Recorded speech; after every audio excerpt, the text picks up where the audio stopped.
Olá, tudo bem com vocês? Vamos estudar no 108º dia do Desafio Enem. Isso significa que se você estudar todas as questões até agora, você já está, você já vai estar estudando 108 questões. Então, para vocês verificarem que tudo é possível e que as questões mais complexas muitas vezes são as mais fáceis ou não, eu vou apresentar para vocês a questão 167 do caderno rosa, referente ao ano 2020. Aqui ainda tem uns riscos da gravação da questão anterior. Olhem como essa questão tem bastante texto que muitas vezes pode prejudicar ou não o seu tempo. Pergolado é o nome que se dá a um tipo de cobertura projetada por arquitetos, comumente em praças e jardins, para criar um ambiente para pessoas ou plantas, ok, no qual há uma quebra da quantidade de luz, dependendo da posição do sol. É feito como um estrado de vigas iguais, postas paralelas e perfeitamente em fila, como ilustra a figura.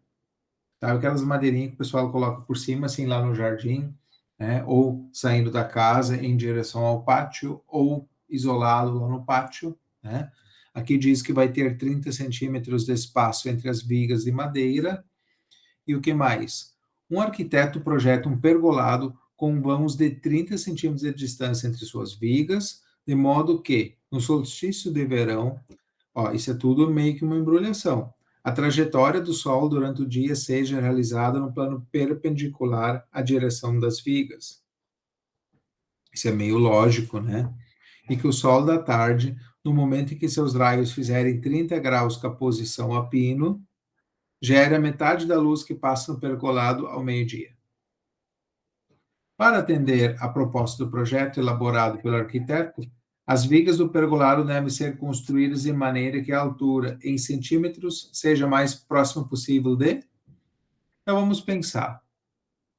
30 graus gere a metade da luz que passa no pergolado ao meio-dia, ou seja, de meio-dia passam 30 centímetros de luz aqui no meio, né? Então,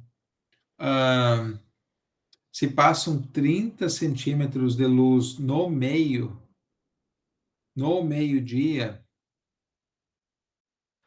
então nós temos uma dúvida que é a altura da madeira, né?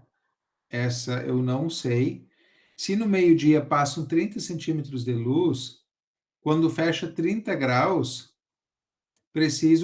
deve passar somente a metade, né? Ou seja, isso aqui deve medir no máximo 15 centímetros. E precisa satisfazer um ângulo de 30 graus. Então, nessa condição, vamos ver aqui se vai fazer o desenho certinho. Ele não fez o desenho certinho. Aqui em cima, eu tenho que ter um ângulo de 30 graus, né? Fecha. Tem que ter um ângulo de 30 graus. Aqui do lado, a minha dúvida, a minha incógnita é a altura. Como eu quero só a metade da luz, eu vou ter somente 15 centímetros de luz. Então, eu tenho o ângulo de 30 graus aqui em cima, né? Eu tenho quem? Eu tenho o cateto oposto e tenho o cateto adjacente, que é a altura, né? Fecha? Cateto oposto sobre cateto adjacente, lembram quem é? Isso é a tangente do ângulo, né? Vou botar aqui, tangente do ângulo. Que deve ser igual a quem? Lembra da superforma de trigonometria? Cateto oposto dividido pelo cateto adjacente. E por incrível que pareça, o cateto adjacente é exatamente a altura que eu quero. Então, nós temos quem? Tangente do ângulo, né?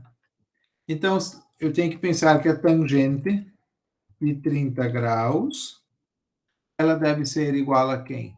Ao cateto oposto dividido pelo cateto adjacente. O cateto oposto, sei que nessa hora só pode medir 15 centímetros, que é a entrada de luz. E a altura H é a minha incógnita.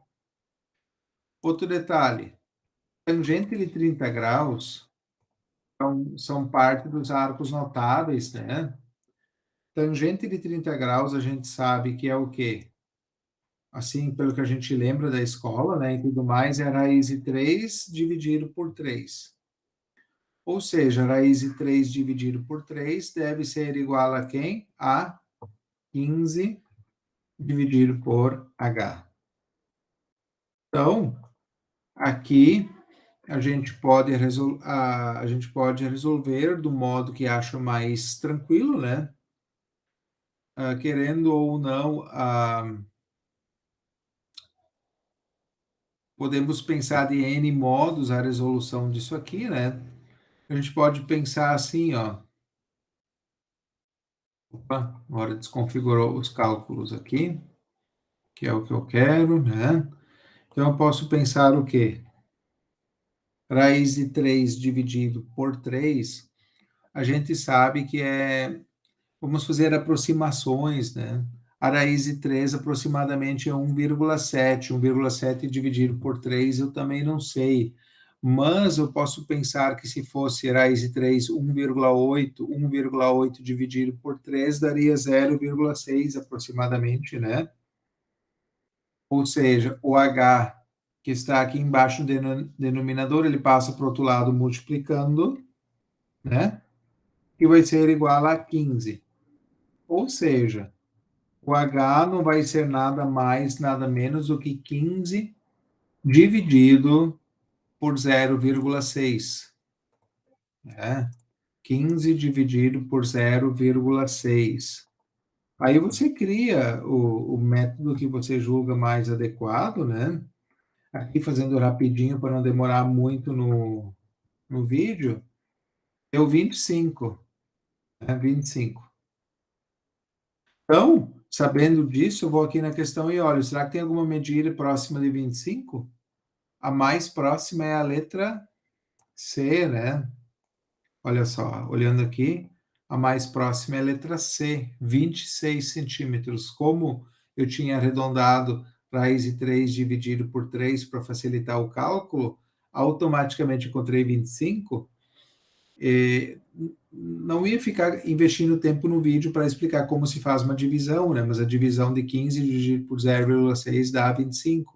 Então, automaticamente aqui, a resposta mais adequada é a letra C, 26 centímetros. Vamos continuar estudando, então, para garantir as melhores notas, não somente no Enem, como também em qualquer outro concurso que você vai fazer. Vamos continuar estudando e mantendo o objetivo? Bons estudos!